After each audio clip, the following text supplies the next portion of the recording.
Très très très belle chanson, très belle chanson. Mais vous savez, on se demande des fois, vous avez écouté là, l'histoire de ce qui s'est passé avec Christine Leveuf. Des fois on se demande, mais vraiment on peut se demander si on ne vit pas dans un asile, et si quelque part les fous n'ont pas pris le pouvoir. On peut se demander, en tout cas quand on assiste à certaines choses, par exemple à Marseille. Beaucoup de Marseille en ce moment, hein. Vous avez vu, avec les règlements de compte, avec des gens qui sont dans leur appartement en train d'étudier, reçoivent une balle perdue, voilà, et puis ils meurent, et puis c'est comme ça, voilà. Par exemple, à Marseille, alors, ce qui s'est passé, la fac d'économie et de gestion Colbert de Marseille a annoncé la fermeture de l'établissement pour un mois, pour au moins une semaine à partir de demain. Une lettre a été adressée au préfet, comme vous le savez, après des mois d'inquiétude et à l'alerte, le doyen de la faculté d'économie et de gestion du site Colbert à Marseille a pris la décision de fermer l'accès à ce bâtiment aux étudiants, etc.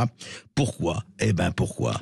Parce qu'il y a des dealers, voilà, qui rôdent, qui sont installés, qui entrent, etc. Alors, il paraît que ça vient de changer, ils ont décidé quand même de réouvrir demain, mais l'hôpital psychiatrique, lui, non, il n'ouvrit pas. C'est très très très simple, il y a un hôpital psychiatrique, voilà, à Marseille même, dans le même campus d'ailleurs exactement. Eh bien, il y a 3 mois, ce centre médico-psychologique a été déménagé en urgence. Écoutez bien, on est à Marseille, hein. On n'est pas dans le cartel de Cali, hein. On n'est pas en Colombie, on n'est pas chez les narcos d'Amérique du Sud. Non, on est à Marseille. C'est pas mal non plus. Donc déménagement en urgence d'un centre médico-psychologique. Pour les mêmes raisons. Écoutez, CNews a envoyé un reporter. Écoutez, c'est pas piqué des hannetons ce reportage. Les personnels se sentaient en insécurité avec de nombreux points de deal à l'extérieur. Même pour vous dire que donc cette antenne, elle a fermé début septembre. Et fin août, il y a même des personnels de cette antenne psychiatrique qui étaient en fait prisonniers, entre guillemets, à l'intérieur. Ils étaient encerclés à l'intérieur ils étaient pris au piège à l'intérieur de leur bâtiment. Ils ne pouvaient pas sortir parce qu'il y avait des violences à l'extérieur et de nombreux deals à l'extérieur. C'est même des policiers qui sont venus les escorter pour les sortir du bâtiment. Et donc à présent, ce bâtiment psychiatrique, il est fermé.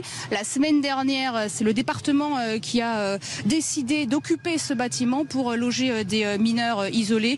Et donc j'y suis allée la semaine dernière. Il y avait bien une 60aine de mineurs isolés qui étaient logés dans ce bâtiment. Et juste en face de la porte de ce bâtiment, il y avait un point de deal aux yeux de tous qui continuent à travailler. Et voilà, juste devant la porte du bâtiment du centre médico-psychologique, un point de deal. À l'intérieur, des mineurs isolés. Tout va bien.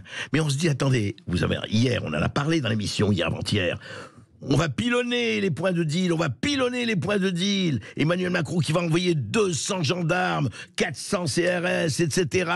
C'est hallucinant. Le lendemain, on parle de ça, on voit ce qui se passe. Une faculté qui décide de fermer puis d'ouvrir, ça plus où ils sont. Mais on est où là ? On est où ? On travaille comment ? On est dans une espèce de déni, je ne dis même pas de justice, une déni de raison. Oui, dans certains cas, je le dis, les fous dans l'asile ont pris le pouvoir.